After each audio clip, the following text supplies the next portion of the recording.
warahmatullahi wabarakatuh. Perkenalkan, nama saya Maulidia Prilly Hasril. Saya dari kelas manajemen 24B dengan NIM 24601042. Pada video kali ini saya akan membahas tentang nilai tukar uang atau kurs serta dampaknya terhadap Indonesia, perekonomian Indonesia. Menurut saya topik kali ini sangat penting supaya kita mengetahui bagaimana perubahan nilai tukar rupiah yang dimana sangat berpengaruh terhadap harga barang, perdagangan internasional, dan kehidupan ekonomi masyarakat sehari-hari. Tidak usah berlama-lama di video ini, kita akan lanjut langsung ke materinya saya.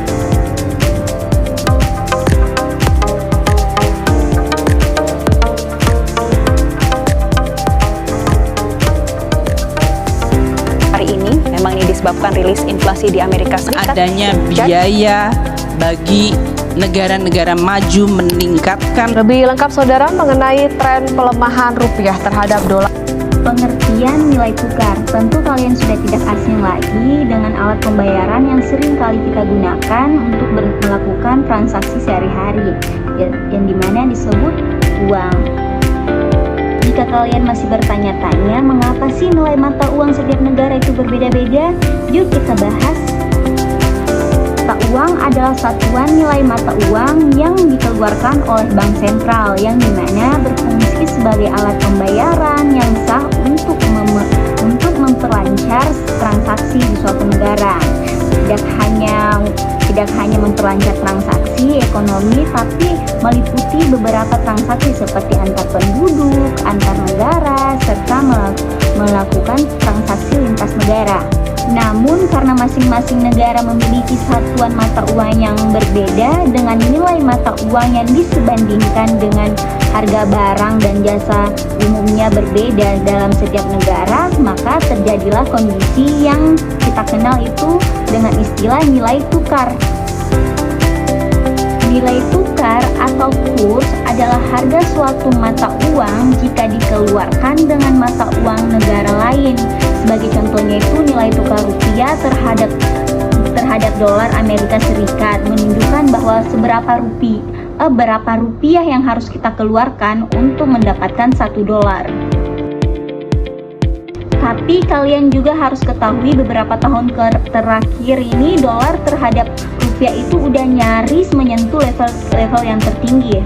Coba deh kita lihat grafiknya dulu.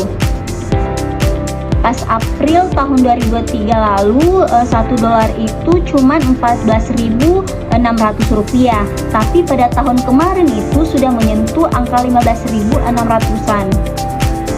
Oke, kalau kita ingat-ingat lagi pada beberapa tahun yang lalu pada zaman Presiden SBY, harga $1 itu bahkan cuman 9 ribuan aja, nggak nyampe 10.000, tidak nyampe 10.000 rupiah. Berarti cuman dalam satu dekade ini, dalam cuman waktu satu dekade, nilai mata uang kita itu sangat melemah dengan 50% kalau misalnya dibandingkan dengan dolar Amerika. Dan pelemahan rupiah ini sangat berpengaruh dengan daya beli terhadap barang dan jasa. Oke, kali ini saya akan menjelaskan menggunakan konsep yang sangat sederhana dulu agar kalian bisa mudah untuk memahaminya. Kalian masih ingat nggak pas COVID tahun 2020 lalu masker itu naik drastis? Selain masker, harga hand sanitizer, sabun cuci tangan juga itu mulai naik drastis pada COVID. Alasannya yang sangat sederhana, pas COVID dulu terjadi lonjakan kebutuhan permintaan naik, dan dimana harga barang cepat laku, otomatis para penjual itu memanfaatkan kesempatan itu dengan menaikkan harganya supaya harganya tetap maksimal. Fenomena ini terjadi karena hal yang wajar dalam dunia dagang ekonomi. Sama halnya harga daging ikut naik saat menjelang Idul Adha. Dengan prinsip dagang yang sama juga sering terjadi dalam fluktuasi nilai mata uang, yaitu seperti ketika adanya lonjakan kebutuhan, kenaikan permintaan harga, maka mata uang tersebut juga bakal ikut naik. alias nilai tukarnya itu juga menguat. Maka sebaliknya, ketika mata uang tertentu nggak banyak dibutuhkan, permintaannya ikut menurun, maka harga mata uang yang juga itu menurun, alias nilai tukarnya itu melemah.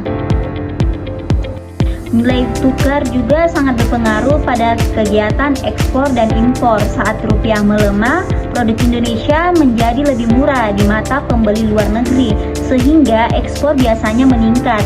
Kondisi ini bisa menguntungkan bagi pelaku usaha yang berorientasi ekspor. Namun di sisi lain, impor juga menjadi lebih mahal, dan di mana perusahaan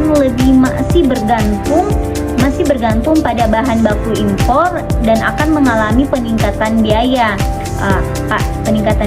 Maka sebaliknya, jika rupiah menguat, impor menjadi lebih murah, tetapi ekspor bisa melemah karena harga produk Indonesia itu menjadi lebih mahal di pasar internasional.